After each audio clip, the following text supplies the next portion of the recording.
Did you ever hear the tragedy of Darth Jolteon the Electric? It's not a story top ladder players would tell you. But before we do, we must ask and answer, why do we play Pokemon competitively? As anyone who's ever run into a streak of bad luck will tell you, this is a variance-heavy game that isn't exactly optimized as far as consistently rewarding the better player goes. Or, as they put it, it's not chess. So why do we stick with Pokemon? Are we all just gamblers? Possibly, but doubtful. We play Pokemon for the same reason we came to it, our attachment to the game that we grew up with. Now, this isn't just explaining the Stockholm Syndrome on display when someone sticks with a game they profess to hate. It is crucial to explain the point of view that we play Pokemon because we like Pokemon, as that is precisely the viewpoint that leads us to the delusion that certain Pokemon are better or more viable than they are. The fact of the matter is, not every Pokemon can be good, or to be more precise, not every decent Pokemon can be good. Hence the Jolteon in the thumbnail. It's clearly not doomed from the start with bad stats or typing, and has some really nice traits, but good? Nah. And with that, let's dive right into why some Pokemon just can't be good.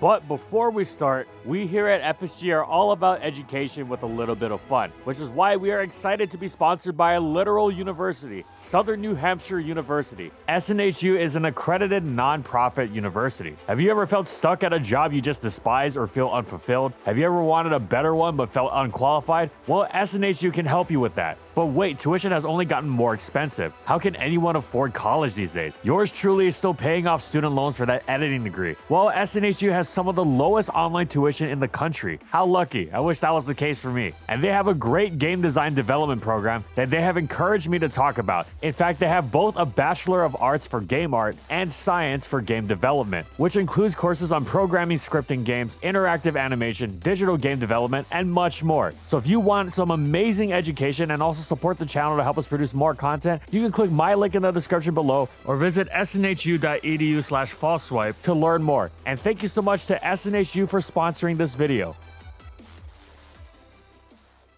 First, two quick notes. One, we are not talking about truly terrible Pokemon like Ledian, or Pokemon so obviously bad that they are completely unusable. We're talking more about the Pokemon that have some nice traits, the ones that can make them serviceable on occasion, but they can never well and truly be good, meaning they could and would be relied on in serious tournament play, where anything less than the best doesn't cut it. Now, this does not mean that only the standards can be used at that level. Any serious tournament player will tell you how crucial innovation and the element of surprise are. The ones who stick only to the standards are going to get rolled over in many cases. However, there's a difference between innovation and trying to make something work that just can't be good no matter how you support it. The kind of thing where with that much support, it might be okay, but imagine if you had an actual good Pokemon with that type of support and didn't just settle for okay in the best case scenario. This brings us to number 2. This idea of Pokemon just being unable to hack it at the highest level only really matters if you are a hyper-optimal min-maxing serious Steve or Sally. There's absolutely nothing wrong with this if this isn't what you seek to get out of Pokemon. That would be crazy. If you like Jolteon and you want to use Jolteon, absolutely go for it. If you can make Jolteon a legitimate metagame threat and make us choosing it look ridiculous in retrospect, we would be the most thrilled of all. However, odds are using Jolteon is going to make winning much more difficult for you. And again, that is completely fine if you're up to the challenge, or it's not your concern. But there are plenty of people who get the most enjoyment out of optimizing things, i.e. playing to win above all else. And that's what the competitive scene that we make our videos on is all about. The idea behind this video may thus seem like an obvious point to make in light of that fact, but there is a widespread conception even at the high levels of play that, in certain metagames at least, just about everything can have a niche if it's played to its unique talents. Indeed, tiers such as Gen 4 UU are famed for this. There are somewhat romantic ideas about how you can spam the standards of Venusaur, Milotic, and friends, but you can also make Nasty Plot Raichu work if you like, which, yes, is true, but no matter how cool Nasty Plot Raichu might be, it will always fall short of truly being good with a capital G. So join us in exploring the tragedy of Raichu, Jolteon, and many other such unfortunate Pokemon. And yes, these Pokemon are often, though not always, electric types, and we can already hear in the distance the feeble cries of Electivire the Unviable.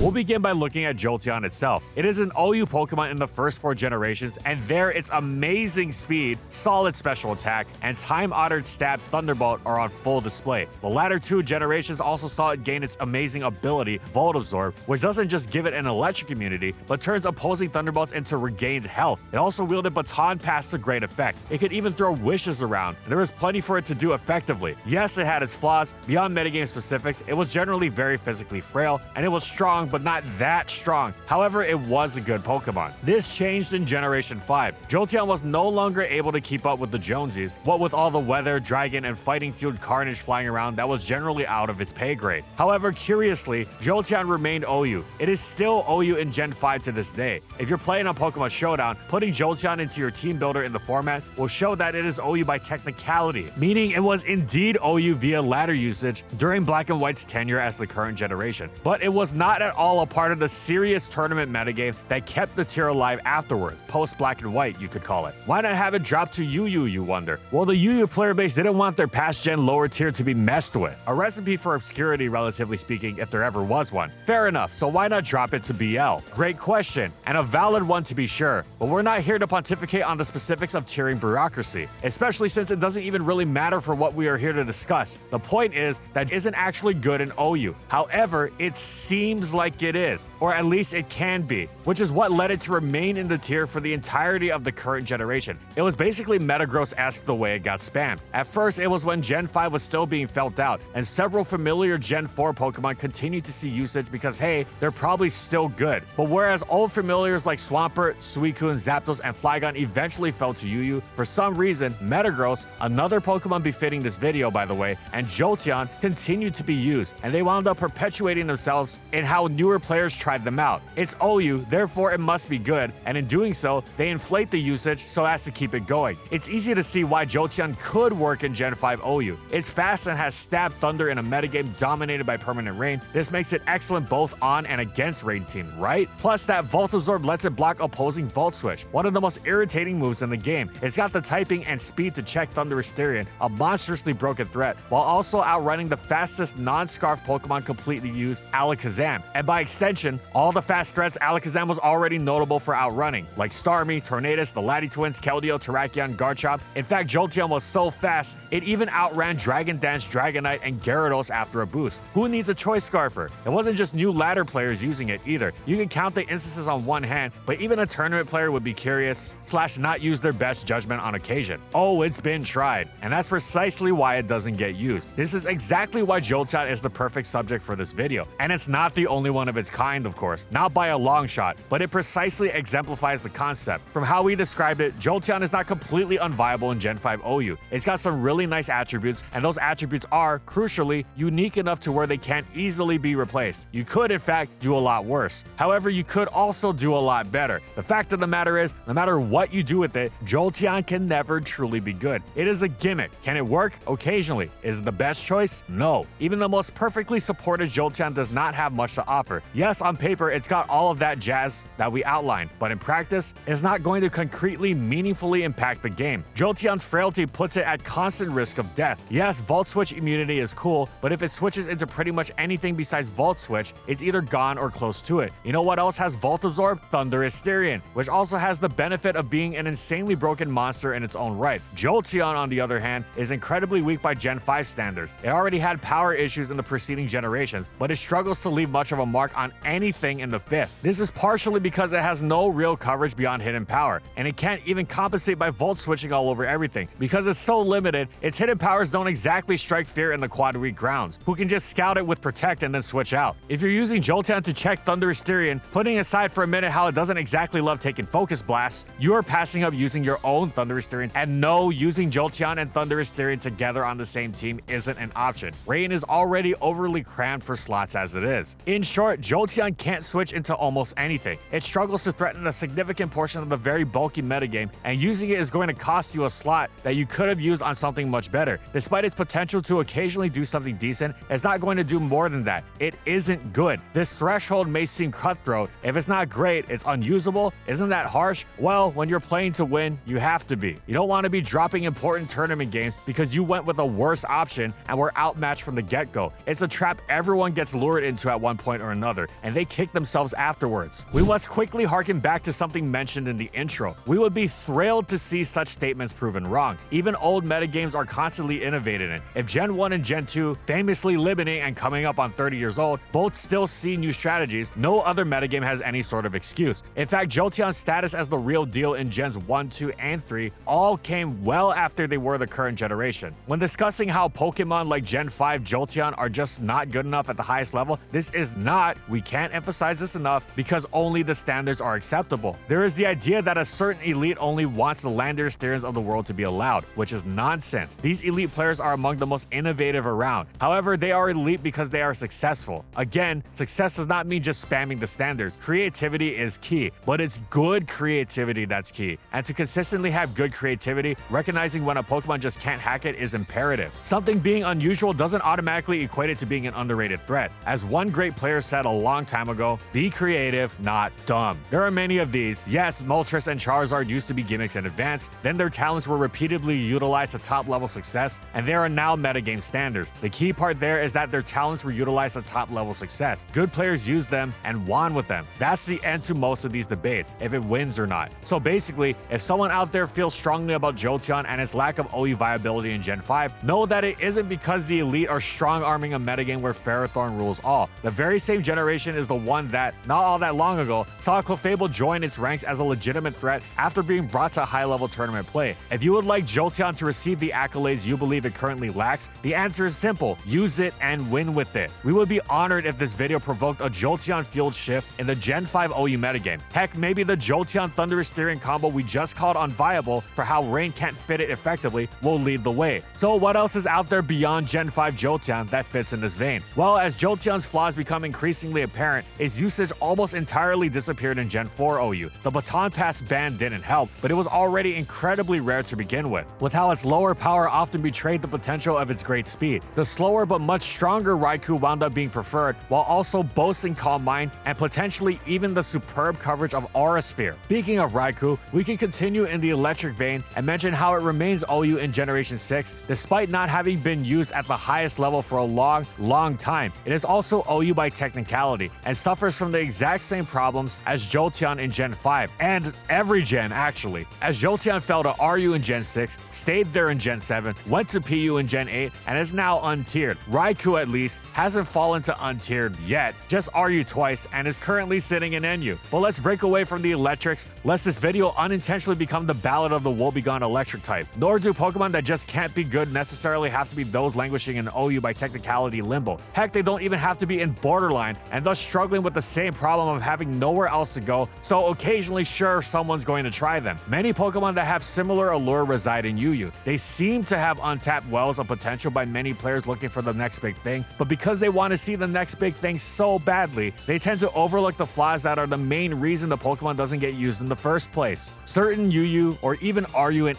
NU Pokemon are just waiting for people to realize their greatness. True, just look at Clefable's after the fact dominance in not just Diamond and Pearl, but even Black and White, or how the RU tier Jellicent became a key facet of post-ORAS. Heck, some Pokemon that fall to UU never even stop being good in OU. Look at Gen 6 Suicune, or the eternally UU yet eternally threatening in OU Mamoswine, or how in Gen 7, the RU-BL Kyurem can be used effectively in both UU and OU. However, these are exceptions. Most Pokemon are in the tiers they are in for good reason. While it may seem like Gen 8 Glastrier has the potential to wreak havoc on OU if everything goes right, the fact of the matter is that everything going right for it is a lot, far too much to ask. Speaking of the lower tiers, while we've been speaking of standard play, the same principles very much apply to these metagames as well. We mentioned earlier the example of how, despite Gen 4 UU's reputation for offering nearly everything some sort of viability, and it is true, many UU metagames possess this trait, as well as other metas like Black and White RU. There is still the fact that at the highest level of play in these tiers, not everything can truly be good. Of course, people are constantly proclaiming metagames to be solved, only for them to shift not recognizably, but to some extent, not but some months later. What we said about Raichu and Gen 4 UU may very well become wrong within some time. Regarding that metagame, Entei used to be considered completely outclassed by tier staple Arcanine, but in more recent years, the rise of substitute protect pressure stalling sets, often using Calm Mind but potentially toxic as well, have created a niche that Arcanine couldn't replicate. Furthermore, Entei has established itself as an excellent lead choice with its stronger Flare Blitz. Arcanine is still the better Pokemon overall, but Entei has proved itself to not just be shitty NUBL junk. It had the tools waiting to be utilized and the tools that were both powerful and unique. It could become good with a capital G. Other NUBL Pokemon are not so lucky. You just can't use Espeon and Gen 4 UU unless you are okay with using a much worse Alakazam. Espeon has some things it can do, sure, but not enough to be good. We don't just have to look at the sub-OU tiers either. We can look at the ends of both extremes, Little Cup and Ubers. Whether you're duking it out with Mewtwo and friends, or you're playing a metagame where Mienfoo is top dog, there are some Pokemon that just cannot be good. This may seem more obvious with the intense demands of the uncounterable Kyogre, but in fact, that's where the line can get blurry for many. Kyurem White is decently fast and bulky, and has the strongest stab Draco Meteor in the game, as well as the strongest stab Ice Beam, which is ridiculously spammable, and it's even got all the coverage and want to smash the few Pokemon that don't immediately disintegrate upon contact. What do you mean it's unviable? But indeed it is, despite having seemingly all the positive qualities in the world. Meanwhile, you would think the level 5 nature of Little Cup means things are pretty wide open down there, but let us tell you, those kids play rough. They don't mess around with viability any less than your favorite Landorus Therian simulator. In fact, they're so clear about this that their viability rankings specify that their C&D ranks house Pokemon that, quote, are generally considered to have negatives such that they are not considered very competitive choices for your team. However, these Pokemon usually have at least one positive quality, which makes them usable, though non-optimal, end quote. They literally go out of their way to specify that these Pokemon are for fun choices. Again, not that there's anything wrong with that. Who could blame someone for wanting to have fun playing Little Cup of all metagames? But if you intend to play Little Cup seriously, you best avoid Charmander, no matter how awesome your Scarf Solar Power Weather Ball in the Sun sounds. And that's it. This subject is eternal, but we must stress that the specifics can potentially change, depending on the innovations made by the ever-enthusiastic creative player base. Okay, it's not likely that Dodrio is going to break into Gen 7 OU, but you get the picture. So while Gen 5 OU Jolteon seems like a way to just ensure you're at a disadvantage from Team Preview, which has very much been the case for over a decade now, it could become a metagame force in the future. However, until such time, Jolteon stands as an example of how, no matter how the best players might try to make it work, it and the many other Pokemon like it just cannot ever truly be good. If you're taking a more casual, competitive approach to the game, there's nothing wrong with this. It's hard to beat the joy of winning with your favorites after all. We did grow up with these Pokemon, but unfortunately, our favorites tend to not always be the most conducive to winning, so we have to put them to the side if that's what our primary interest becomes. But don't believe anyone who says their favorite Pokemon is Blissey to justify why they use nothing but Stall even for fun though. It might be true, but it probably isn't. Thanks for watching everyone, and as always, if you liked the video and you want to see more, be sure to subscribe to False Swipe Gaming for more weekly Pokemon content, and let us know in the comments what do you think about the video. Let's get this discussion going. Also, thank you so much to our patrons for continued support of our videos, and thank you to everyone else watching as well.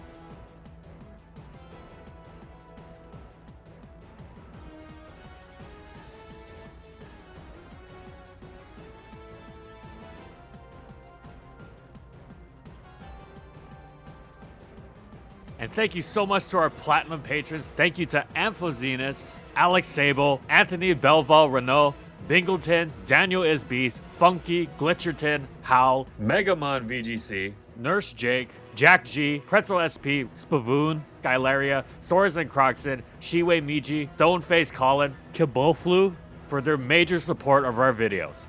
And follow my crew on these social media platforms. And that's all I got. See you next time, everyone.